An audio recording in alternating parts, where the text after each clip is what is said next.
Εδώ το 1993 γυρίστηκε η λίστα του Σίντλερ, είναι η εβραϊκή γειτονιά της Κρακοβίας.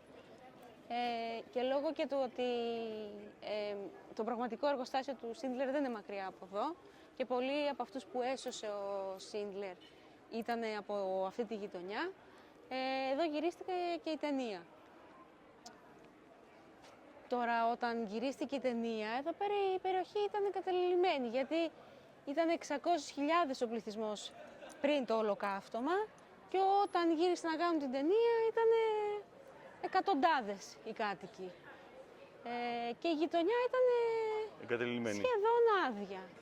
Και λόγω της ταινίας άρχισε να έρχεται περισσότερος κόσμος, ανακαινίστηκαν κάποια κτίρια, γέμισε περισσότερους τουρίστες και σιγά σιγά ξαναεπεκτάθηκε η γειτονιά, ξαναεπεκτάθηκαν οι επισκευές που έκανε και η γειτονιά μεγάλωσε και άρχισε να γεμίζει κόσμο και τώρα είναι γεμάτη ζωή, έχει πάρα πολύ κόσμο, πολλούς τουρίστες, πολύ ωραία εστιατόρια, μπαρ και είναι λίγο τραγική ηρωνία γιατί μια τραγωδία ουσιαστικά οδήγησε στο να γίνει ξανά να γίνει γνωστή η γειτονιά.